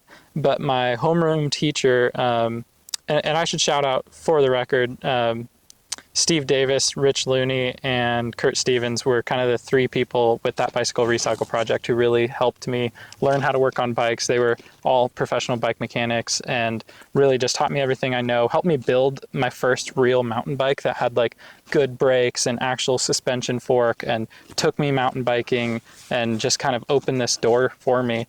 and there was like a little bike club, and we started going on like group rides out on those irrigation canals, and I just fell in love with mountain biking. And around that time, mountain bike films started coming out. So like The Collective, Rome, and Seasons were these mountain bike films about mountain bike racers and free riders doing massive jumps and a bunch of like Whistler segments. And I saw that and my eyes got big, and I immediately like took that DVD home, watched it, went outside, got on my bike, hit the very first thing I could hit on my bike, fell on my ass, bruised my tailbone, and was like, that was sick. And then I was just fully hooked after that. And that was like, I was living vicariously through these DVDs of mountain bike videos and just dreaming of like the day that I could go to Whistler. And that just became my passion. And I was always an obsessive kid. I could name any single car driving down the street at that time. Like back then cars didn't all look alike. So, and I would read the car magazines, and I knew everything about cars. I knew everything about planes. What's really funny is that I have a secret love for cars as well. Not like working on them, but just cars. Yeah. And admiring. I have literally said that to myself and practiced on a road trip of calling out cars by headlights. Oh, I love that. Yes. Yes. That's funny. Yeah, they have faces that you can recognize. It's just like looking at people. Like that's a Dodge Ram. Yeah. Like that's not easy. That's not a Ford F-150. No, that's like a 2007 to 2012. I can do like, that shit too. I find Toyota that so Tundra. impressive because I am not like that whatsoever. But I was on a drive with my ex-boyfriend, and he was able to do that, and I was like he'd be like, that's a Ford, whatever, blah, blah, blah. And I'd be like, then we get up close to him, like, fuck, you're right. Damn it. You have to like read the name on the back to see that it is. Yeah. It's like, I can't do any of this. That's so cool. I'm a know-it-all too. I love that. When there's like a post where there's like security camera footage and they're like looking for a suspect, and it's like the blurry picture of a car, I'm like, oh, I know what that is. Like, when I that's see my people favorite respond thing. like that, I'm like, how? Dude, that's my favorite thing. I just want to be like signed Blows my up for mind. like CSI car spotting, and then just like tell you what model car and what year and what's wrong with it too, because like you can kind of see sometimes like, oh, it's missing a hubcap, or the grill's broken, or this light's out, and details. I'm a details guy, so I was always into the details, and learning how to work on bikes was being fully detail oriented, and that was kind of that big push into mountain biking, and that really became my identity, was just bikes and mountain biking specifically, because that was just like the trails were there. I had the trails in the town that I used to get to my friends' houses. And did you have anybody riding with you? Like when you got into mountain biking, you were just like by yourself, essentially. I used to ride like down the street with my dad, and he would kind of go on like these little 3-mile rides. And so I'd go with him for that. And then when I got into mountain biking, I went on like a couple of group rides with my like school. But very quickly after that, I finished 6th grade, and my parents decided to move us to Costa Rica. And so I had to say goodbye to that bike shop that was like this community of friends that I had and all these riding buddies that I had, and move down to Costa Rica, which I'd been going down there for a long time. My mom's from there and stuff, but at the time we thought we were moving there permanently. So and you're like 12. Yeah, exactly. I'm 12, and this was my formative years, and I didn't speak a lick of Spanish. I could say hola and pura vida, and that was about it. And so went down there and took my bike, and I remember being at the airport in Sacramento, and I had my bike in a box, and they were like, oh, it's oversized, like it can't go. We won't allow it on the plane. And I was just like, dude, you're gonna have to fucking rip me from this bike, because I'm not going anywhere. And like, by the grace of God, like they saw that I was like so serious that I was not going anywhere, and they were like, okay, well, like let it slide. My dad like slipped him $100 or something, and like I got to take my bike to Costa Rica. Without that, I don't know where I'd be. But so, and I got to take it with me the day I moved there. Like it was my luggage. It wasn't like we shipped it down later. So the second I landed, that bike was like the only tie I had to home and my old life and this like new lifestyle and identity that I'd built for myself. And I worked on it myself, and I was changing flat tires all the time. I was always getting flat tires, and it was this like symbol of freedom and actual machine for freedom, because if I didn't have the bike, I was stuck at home. I was stuck at my family's house. I had to go wherever my parents wanted me to. But with the bike, I could just go anywhere. And the more I rode, the further I could go. So I just started like, when you play video games, not that I do play video games, but I've seen that when one plays video games, you explore this map and there's like dark areas, and as you explore them, they light up. I just started like exploring my map. And Sean and I talk about that. We refer to it. We just made the correlation. We think that in our brains as we like explore. So we went up to the Green Springs and we're like, oh, it's a new like little path unlocked in our map. Yes. Oh, and that road is so sick, by the way. That Green Springs Highway is amazing. Anyway. Yeah, so I just started exploring, and we moved down to Costa Rica, and I went into 7th grade there, had to learn Spanish. It took me about 8 months to learn Spanish, and then about a year until I was speaking like such native, fluent Costa Rican Spanish with the slang and all the curse words from school that they all thought I was like born there and stuff. It was really cool, actually. Where in Costa Rica were you? I was in San Isidro de General, so like the southern zone on the Pacific side, and then we actually ended up moving and living in a little tiny town called Pacuarito, which is like on the highway from San Isidro to Dominical, and Dominical is like a really popular place where a lot of expats go. So I was about a half an hour from Dominical, and then probably Dominical's one of my favorite an hour places. from Manuel Antonio. So really beautiful place. Spent like an entire summer going to a new beach every day, and like did a ton of riding. We still need to go to Costa Rica together. Yes, that would be the double date. That would be the double date. Double vacation. Yeah, That'd be epic. yeah. Get Sean down there. That would be so sick. We need to. Yeah. Like, that'd be so sick. Just because I have a little bit of ties there. Not like, well, yeah, I guess. But you've spent a ton of time down Yeah. there. Yeah. No, it's an amazing place, and I love it. I still love going back, and my whole mom's side of the family is down there, and there's a lot of people down there who I really love, and a lot of friends. Like I immediately moved down there and I started making friends, riding bikes and going to the bike shop. And I've always done this. There were already other mountain bikers, and it was not like a big mountain bike scene, but there were bikers and there were people who like bikes, and it was locals or expats? locals. Yeah, all locals. Like I didn't really have like any expat friends ever down there. I was fully immersed, you know, so it was all locals. But I went into the bike shop. Luis Ramirez is one, and he used to race like European road bike races and stuff. Like he was an old racer, and let me like work on bikes in his shop like for free. And I was just like hanging out.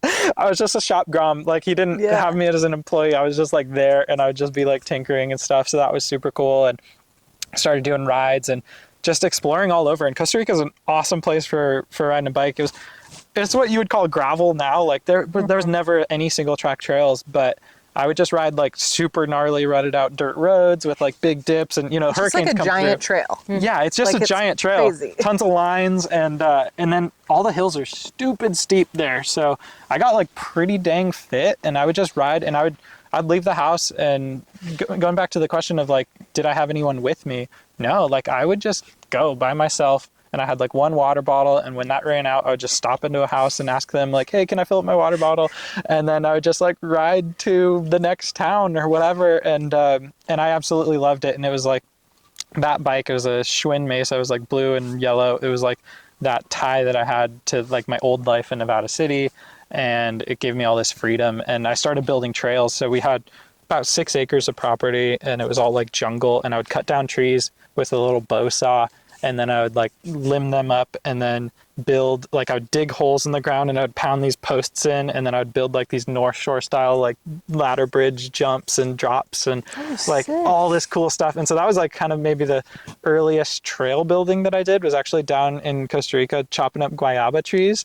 And I was like eating guayabas off these trees, and then also like building ladder bridges and jumps and just like trying to shred, you know, What and emulate. a cool tie between like you were building trails at a very young age in Costa Rica, and now you're building trails now. Pretty much, yeah. It's been a really huge... highlighting the importance of nurturing young interest in things. We talked about that And today. that you never know what kind of impact you're going to have on a young person. Like these teachers, these mentors and like mechanics in 6th grade, who they probably had no idea that you would be here today running a trail alliance and building trails and still biking, and yet they just were welcoming and supportive and encouraging and like directed the trajectory of your 100%. life. You never know what kind of impact you're going to have on a young person and how it's going to inform the way that they live the rest of their life. I fully believe that. I just kind of followed this passion I had. I was, like I said, I had an addictive personality, and I was very passionate.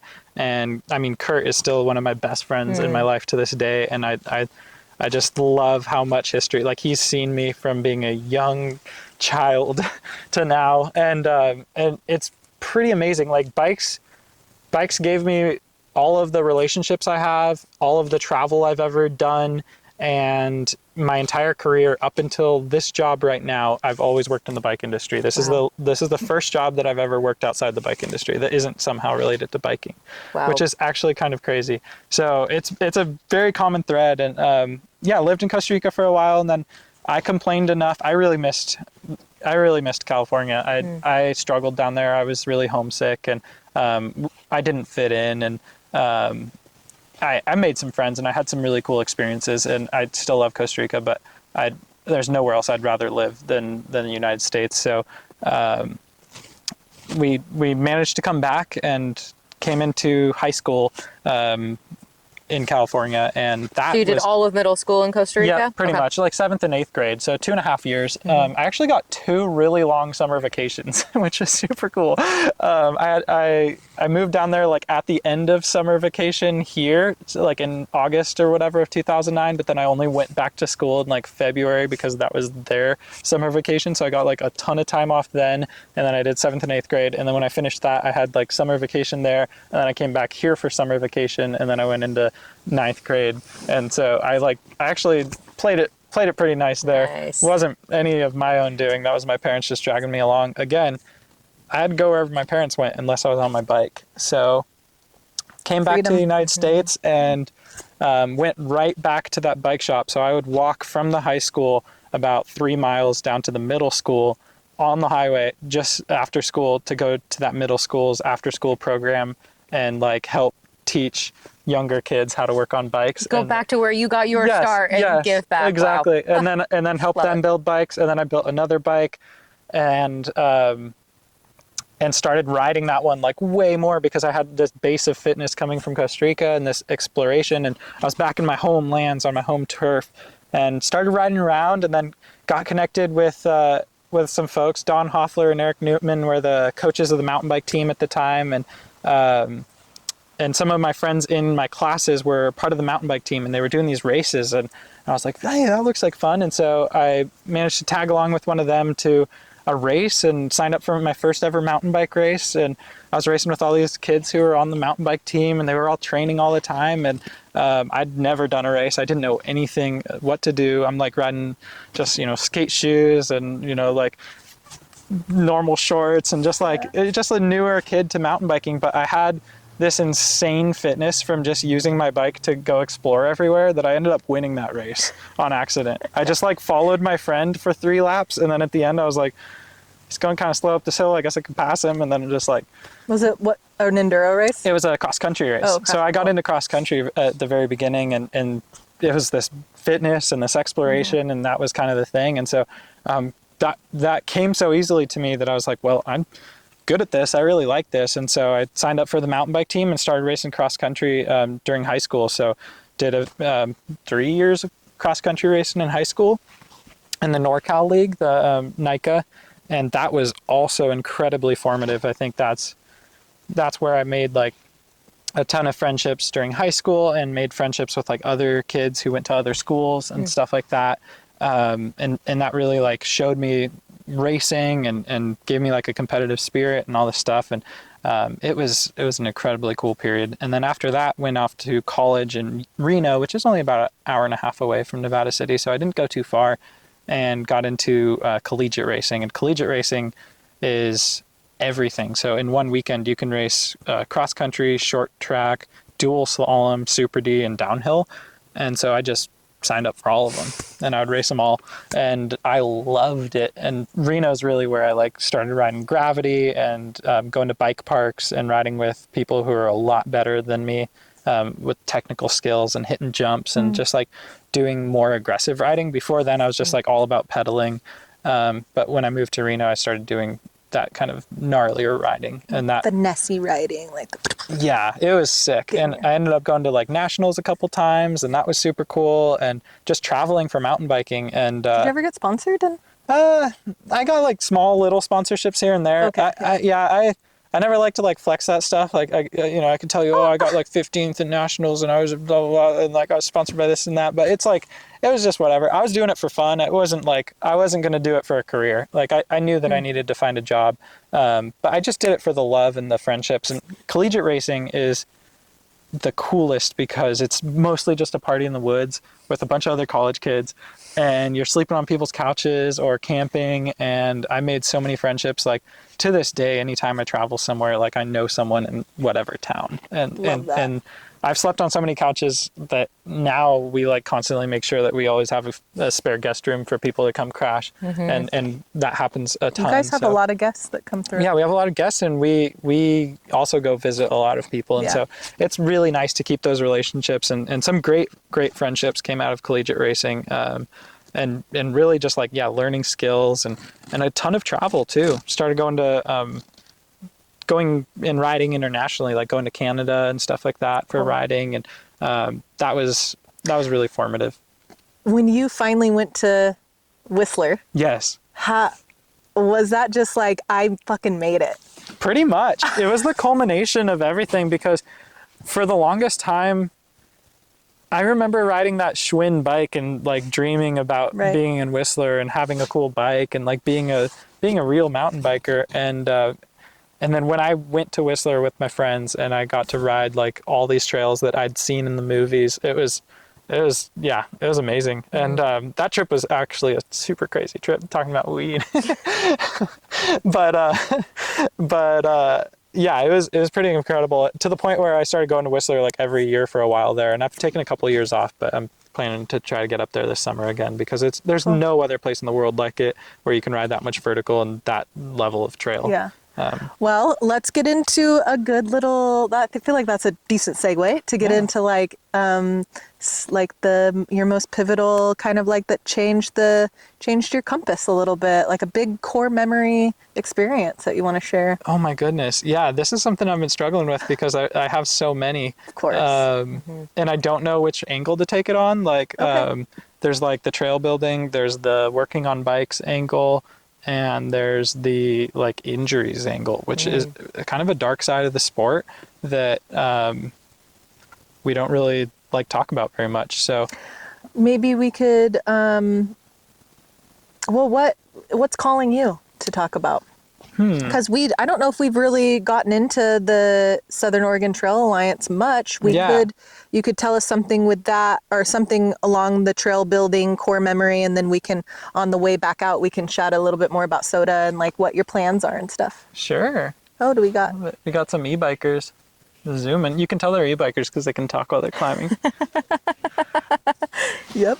Cool. Yeah. So a couple trail building anecdotes I'll give you is, when I moved back to California after Costa Rica, I made a bunch of friends mountain biking, and one of them had a little bit of land behind his house, and he had a little skid steer. And so we started working on a pump track and building a pump track in his yard. Woo! Yo. Oh, is this ptarmigan? You. Hi. Whoa. Do you know these guys? No, I haven't met them. Do you need to? Do you need to go make friends? Oh, that's all right. Recruit them? Good. How are you guys? Good. They're busy, and we're busy. Are you guys building trails? What's up? Were you building a part of a trail? Yes. Sweet. Built all of these ones behind you. Sick. Cool. Thank you. First. Oh, yeah. Doing God's work. Yeah. I'm not religious though, but you're still doing God's work. And God's country. Up from the gate down there? No. No, we came up the Summit Trail. Yeah. Do we have? Yeah. What? Oh, I'm gonna give him a business card. Oh, nice. Oh, I have a couple stickers for you guys too. Yeah, look. We're actually filming a podcast, and right now we're interviewing the director of the Southern Oregon Trail Alliance. Oh, nice. So, trail builder. Yo, what's That's up, Larry. dude? Nice to meet you. This is our podcast. Check us out. And then So I own already, Bike Craft. And yeah, she's the owner of Bike Craft. Oh, nice. Very cool. Yeah. I like the kids' bike. Bike Craft, the bike shop. The bike shop downtown, yeah. or not downtown, but I guess it is. Yeah, in Yeah, town. check out our In town. podcast. Yeah. We'll be on an episode coming up soon and hear I hate about flexing trail on that building too, in I'm Southern like, Oregon. yeah. Awesome. It's hard to put yourself out there and tell Absolutely, people yeah. Thanks who for you your are work. and what you But it just, I've had to get over that and just be like, yeah, I own Bike Craft. Like, what? are. Yeah. I'm gonna have to get cool. over that when it comes to. You too. Bye. You too, man. See you somewhere down the trail. I'm gonna have to get over that for real estate because you really gotta put yourself out dude, there. it's huge. That's one of the big things just holding me gotta- back is like that the self-marketing. Like, Ugh, that's a lot. yeah, it's a like- huge thing. You have to be kind That's why I'm of hoping all this kind of just does it for me. right, yeah, and then that way you don't have to be so like annoying about it. Like, Right, I like a don't- lot of people have to be, you know. Yeah. Yeah. If you're cool, you're not annoying. No, I'm just joking. I'm just joking around. Just joshing. Look at that cute Dude, little... that thing is so Cute cute. little mini truck. I love it. Little K truck. So rad. All right, time check. When do we have to walk down? It is 4:53, so we need to be in the parking lot in a half an hour. Okay. But also, like, Down is I fast. could ditch you guys, and you guys could keep talking if you needed to. Okay. All right, or we can make it quick. All right, so we are on kind of a trail building segue and then into soda. Yeah. I'll wait until the truck leaves, then I'll really get yapping. Get some diesel truck Just out. simple Yeah. distractions. Sick. Yeah, so always loved trails, right? Like I joked that I had a single track mind. Like I just loved trails, and that was they were the avenue for me to go explore, and that was really the best. Being on a road was just some way to get to a trail. But started building a pump track in the backyard of my buddy's house, and he lived in town, so I'd ride like down to his house, go do a mountain bike ride, and then ride to his house, and then work on the pump track all day and dig and dig and dig, and then ride home. And so there was weeks that I was doing like 100 miles a week, just riding to his house and doing mountain bike rides and digging and like just constantly like Sending it.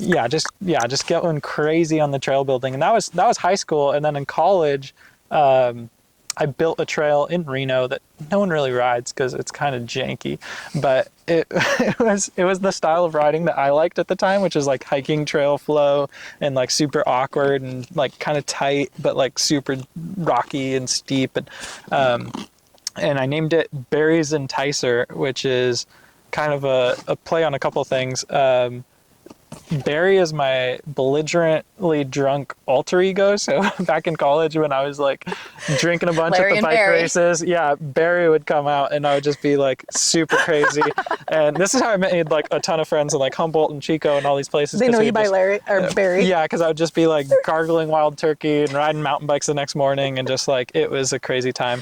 And so that was like a big part of my identity at the time. And then as I was building this trail, I just kind of like scratched in this line on the slopes of Mount Rose out in Reno, and I found a snowmobile in the woods. And we dragged it up onto this boulder, and the trail goes like right under this boulder, and there's like a snowmobile like up on this boulder. Sick. And so that's kind of like where the enticer thing comes in, because Larry the Enticer is that like, are you silly? I'm still gonna send it like snowmobile ripping guy. So Barry's okay. Enticer was like the Okay. name of this trail. And that was a big project. I remember being at the top of that trail in the winter, skipping school to go build, and literally like chipping ice out of the dirt, like having to like cut into the dirt and like chip the ice to then move like frozen blocks of dirt out of the trail and like build berms out of basically icy garbage dirt and rocks, and just like a super gnarly trail building adventure that I took on myself. And I had a couple of friends help me out, I had maybe like 2 trail work days, but then all the rest of it was just like me going out there, putting headphones in and just like building this trail for me, for the style of riding that I liked. And to this day, I don't think anyone else rides it. Like I just Do you built ride it when you go back to Reno? Do you ride it? I haven't ridden it, no, in a while, honestly. I need to go see if it's still around. One of the big issues we ran into at the time was the trail came out into a county park, and that county park was like super anti-mountain bike at the time, and they were like ticketing people and dropping trees across trails. Jeez. And when I built the trail, like someone came and put like 100 sticks across the bottom of it, and then I'd like have to find my own way out. So it was like kind of tough to Damn build sticks. at the time. Damn sticks. Yeah. It was, it wasn't a legal trail building project, but I think that's a good segue into my new trail maintenance kind of mindset. And I think that moving from Reno, Nevada, where it's mostly just sagebrush and tumbleweeds, and like our idea of trail maintenance is like, oh no, there's a tumbleweed in the trail, and then you just like ride through it and it splinters apart. Like here, every winter, 1 million trees fall in the woods, and Does anybody hear it? exactly. They hear me cursing when I come up on them, and I'm like, what the heck? There's this tree all across my favorite trail. And so that kind of taught me like the value of actual trail maintenance is coming to a place where we don't have a huge population. There's an even smaller population of actual trail users, and then the population of people who do the trail maintenance is even smaller than that. So there's a lot of miles of trail, but not a lot of maintainers necessarily. And listening to one of your previous podcasts with Rihanna, she was talking about the moral like necessity to pick up trash, and I just love that. That really resonated with me. And I think that morality for me is like carrying a saw and clearing trail, and if there's a stick across the trail, like moving it, or if I see a beer can, I guess that is the picking up trash, then throwing it in your pack, you know, just like trying to keep the trails open. And moving here, realizing that trails don't stay open by themselves. In Reno, you could just scratch a line in down a hill, and then now you have a trail, and it's like it's going to be there no matter what. But here it's like the grass and the poison oak grows so fast, you have to brush the trails back, you have to weed eat, and tons of trees fall. So I started realizing that there were trails that I liked riding that needed maintenance, and I didn't really know who maintained them, but I'd heard about this organization called SOTA, or Southern Oregon Trail Alliance. And I went to the bike shop one day and I was like, hey guys, like I want to get involved. I want to volunteer to do some trail maintenance, and I have a couple ideas on trails that need work. Who do I call for that? Like, We're like, we don't know. Yeah, they're like- we did, but they were not doing anything. they just, you know, life had gotten busy, and the organization had been founded in 2017, but in the last couple of years, like life had gotten busy. Zach had twins, like they just had other life priorities and kind of had shifted away. And so at the time, I remember Dakota called Zach on the phone and was like, hey Zach, like I have someone here in the shop, like he wants to help out. What do I do? And I remember Zach was like, yeah, no, I'm actually in the process of shutting it down. Like tell him to go hit up our VMBA or something. And I was like, well, if you're shutting down the nonprofit, like, can we just have it? Like, can we adopt it? And he was like, oh my God, yes. Like, it's actually really hard to shut down a nonprofit. And he's like, totally. So he was incredibly helpful getting all that transferred over. And then I just like asked a bunch of friends to get involved, and we put together a new board of directors and adopted this nonprofit about a year ago now. Yeah. And Sean's on it, and we've been doing little things here and there. Poor Sean. He needs one job. I know. I need to relieve him of the burden. Every time he comes home from a meeting, he's like, I just wish I could do more. And it just saddens me. But he will. We have a plan, about a year plan. Okay. So next spring, hoping to be on one. And then he can like have more free time to fuck around. That poor guy, he's been grinding so hard. It's been, I've been seeing it firsthand. He works so hard. But we love Sean. we love Sean. Yeah. He's such a good guy. We love you, Sean. He won't listen to this.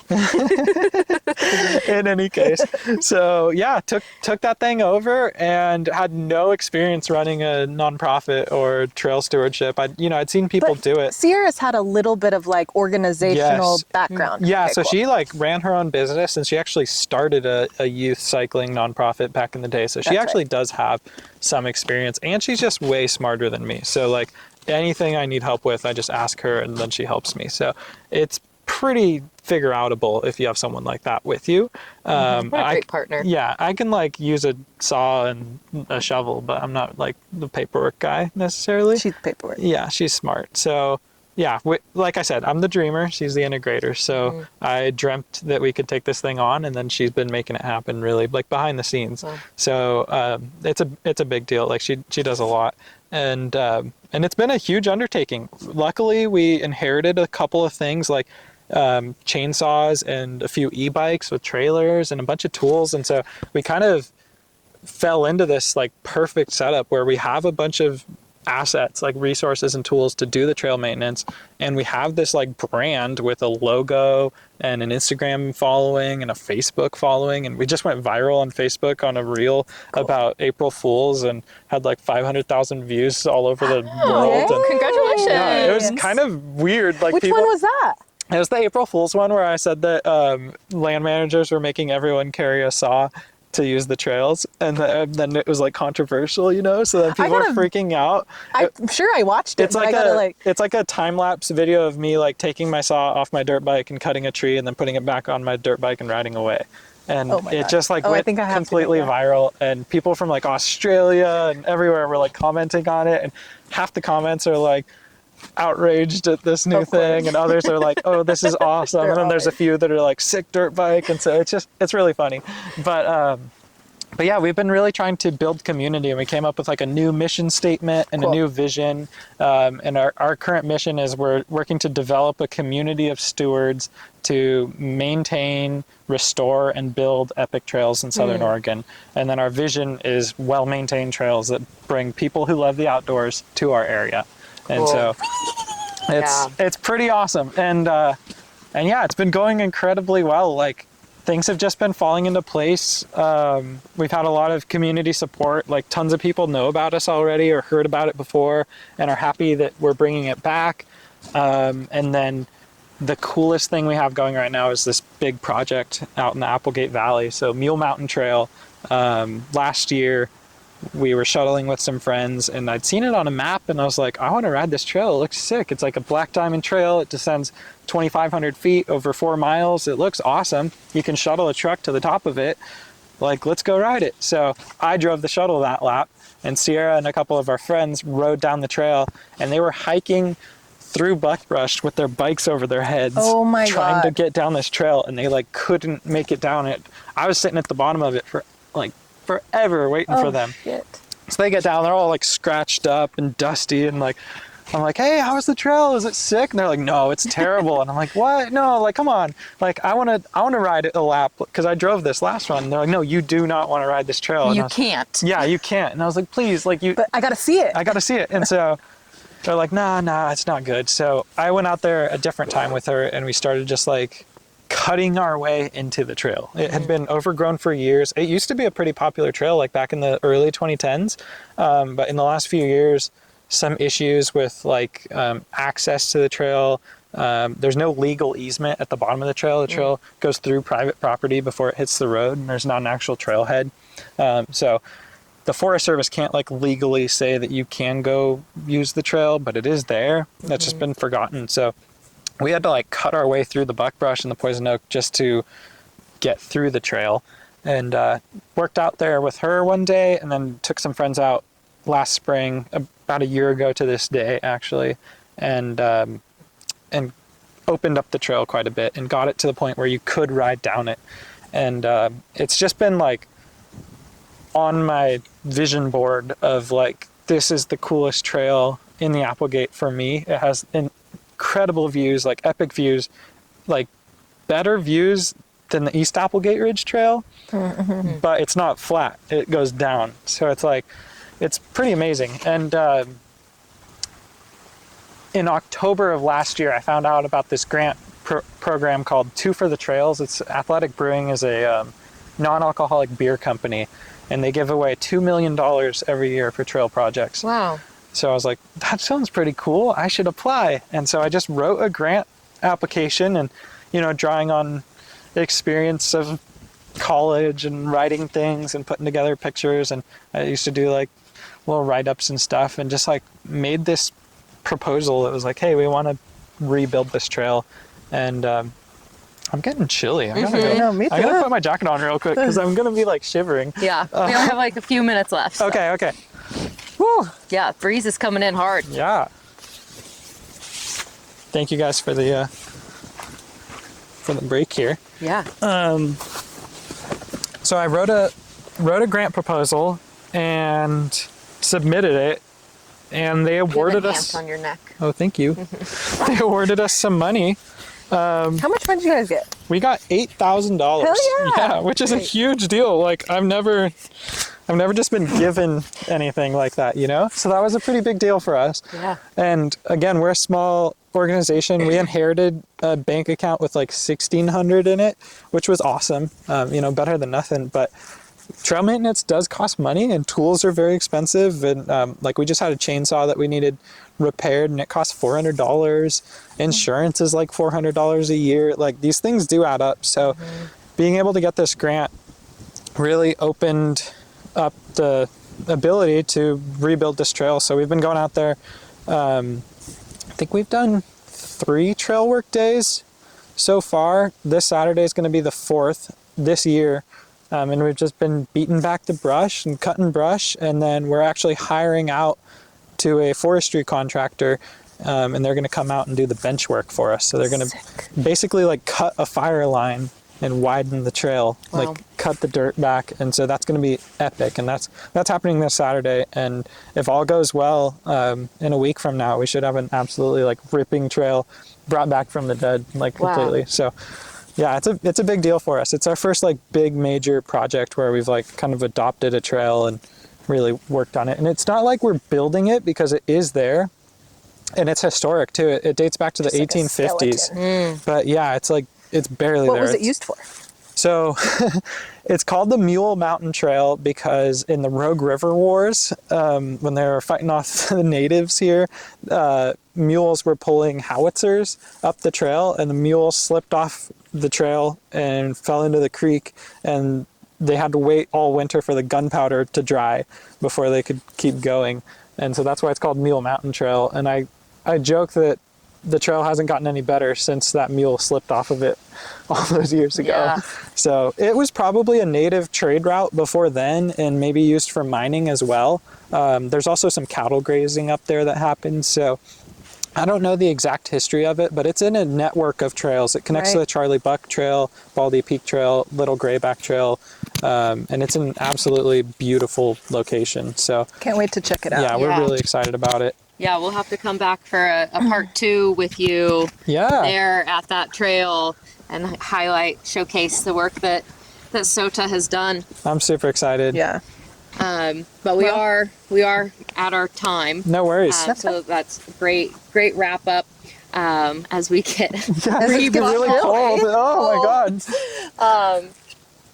So thank you for that rundown of your life and No, thank you guys. I can't wait to get more into it on a later day. I feel like we could talk for hours. Oh, yes. Oh man. We'll take you on the river next time. That would be fun. Do a float. Can we do a paddleboard even? Yeah. Dude, just like a chill These paddleboard. guys showed me the Applegate. Dude, have you paddleboarded the Applegate? No, I've literally only been on the Applegate like one time 15 years ago. Dang. Applegate floating the River. Applegate River. That too. Yeah. Yeah, that It's opened me sick. up. I was like, Dude, it's like Singletrack for paddleboards. yeah. It's so sick. cool. I'd love to. Definitely want to. We've talked about this a lot, that it kind of blows me away that I've lived here my whole life. On the river. On the river. Wow. On the Rogue River. And I've experienced this much of the outdoor adventure offerings of Southern Oregon and the Rogue Valley. And There's so something much. I'm so excited about in doing this podcast is Yeah. We're exposing exploring. myself to my own backyard. It's a lifetime worth of trails and rivers and everything. Hiking. Yeah. Let's pack up chairs. And Beautiful Do place. you want to do the wrap up on the walk back down? If that works for your editing structure. Or we could do it really quick right now. Yeah, our final question. Our final question is, when you expire this earth, how do you want to be remembered? Whoa, that's a great question. I think a legacy of caring for trails would probably be it. I think having people remember that I cared, and maybe inspiring people to do it themselves too. It's pretty easy to do.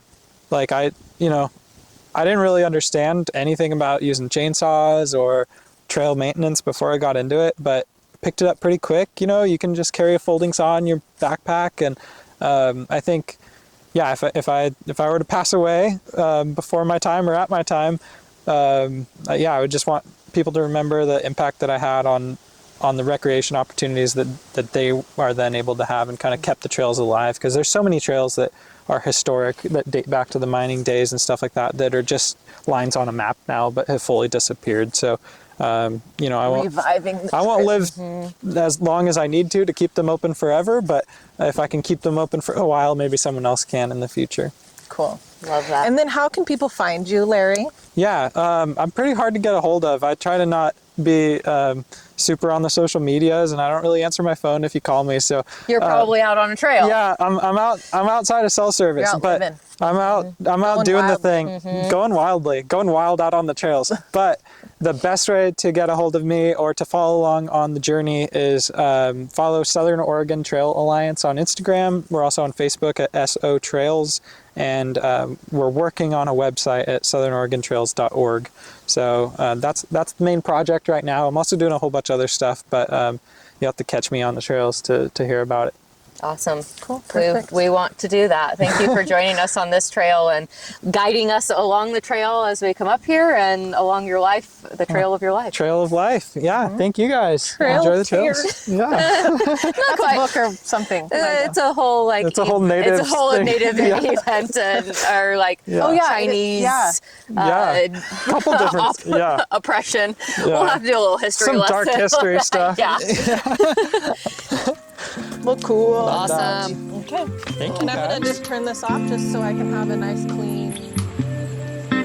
With like tons of other people along their route, and it's like if you put it out in the world, it'll get returned back to you. It's very karma. Yeah, we met a lot of people when we were centric. doing that what was it? Harvest hosts. Oh, And yes, we were yeah. hosting people in the parking lot. In the They parking could lot. We park. were harvest hosts in the motorhome too. We were the people who stayed. We didn't have a place for people to stay. It really is all about who you know. And the connections that you make along the way are the people who are going to support you and dude, keep you going on the things that you love to do. Yeah, there was this one couple. They're from Canada. We're still friends with them today, and we've been like, oh, we gotta make it to Canada to hang out with Jesse and Elisa. That's and so cool. Where do they live in Canada? I think they're more. I don't know. Maybe they're just kind of like. I'm not 100% sure. No worries. Like mid Canada, I think she said. Like, Okay. you know. Yeah, I only really Central know Canada? BC. Central? Yeah. Anyway. That's so cool. Yeah. And they ended up staying longer because we wanted to hang out with them. And Jesse had never shot a gun, but he was like really into that. Oh, hell And yeah. like that thought. So we took him up to like Sean's dad's shooting range property. So sick. Up the mountain. And like he just was like on cloud nine. We Get like an had American dinner. experience. They came over and had barbecue with us at the house. Oh, I love that. It was great. And I just chatted with her recently. That's so cool. So, I went a and little then off I guess Jesse. Are you taking the beeline route? Yeah, sorry. And I guess Jesse still gets online every now and then. Like he plays video games and Oh, and then Sean like talks to him. yeah, Oh, that's on so video cool. games. Yeah, That's rad. so it's pretty So cool. Emily, so then after all this touring, Yeah, 50 so- states, you come back here? Essentially, yeah, the band was based in Ashland. And the band was there was a lot of drama all the time. Band stuff. The band was starting to break up. We were in Hawaii. We were on a month tour in Hawaii. And as the band was breaking up, I was like, I need to figure out what I'm doing next. I need to get my life together. So I went back to school. I was doing school online, community college, and applied for this job doing door-to-door outreach for a renewable energy program. Okay. And The Blue Sky. Oh, yeah. I was a representative for the Blue Sky program with Pacific Power, but they weren't my employer. So I was Okay. like contracted to do outreach for that program. And so I just dove full into school and renewable energy and community projects, and spent the next 7 years doing mostly climate work and clean energy policy, and got on the board of a nonprofit that was doing climate work and did a lot of volunteering with local organizations opposing the liquefied natural gas pipeline that was being proposed in Coos Bay Oh, okay. and Jordan Cove LNG. So definitely like getting pretty rooted back into the area and like community involvement. So since the band was based in Ashland and my boyfriend at the time was living in Ashland, I was also now living in Ashland. We were in a 2-bedroom apartment with 3 guys and me and multiple dogs. Rough. And I was taking the bus to RCC in Medford and then going out and knocking on doors all afternoon, signing people up for renewable energy. And then I also got hired as the office manager for a rafting outfitter. Oh yeah, you alluded to that earlier. So that was my like summer job. What was the raft company? Indigo Creek Outfitters. Okay. Amazing company. Will is one of my best friends, the owner, and it's been so cool to see that company grow in the time that since I was involved. He's just expanded and grown and is now like building his own building for the rafting outfit, and just So dope. such cool growth. And That's right. I remember being in the office in like my first month and him being like, yeah, one of these days I'm gonna do this, and this, and he's done all of it. Heck yeah, I'd love to see it come true. He is such a dreamer and an initiator. I know that anything he says he's gonna do, he's gonna do. That's the thing. You got to harness that dreamer energy, Yes. like that spirit, and then you learn the technique on how to chip away at that dream. How to implement it. You got to Yeah. take a big dream and make it into small steps and goals. Yeah. Like, and little ones, so you don't get discouraged if you're not making the big dream yet. Right, Yep. right. That's my challenge. Yeah, Will is definitely a like textbook example both. of having the vision and taking it step by step, season by season, That's so rad. income, paycheck by paycheck to make a freaking empire. And then Oh, yeah. COVID and fucking burn down and die. Then yeah. in all of the like clean energy community policy work that I was doing, the nonprofit that I was on the board of, we had just created through community work, we had just written a clean energy action plan for the city of Talent from like grassroots. So community members came together and wrote a directive for the city to like reduce, I don't remember all the goals and I'm not going to misquote myself. Yeah, but So- hit the but like huge targets. big Yeah. effort. And then I was like, well, how do we actually make this into policy that the city will follow? And a seat opened up for appointment on the Talent City Council.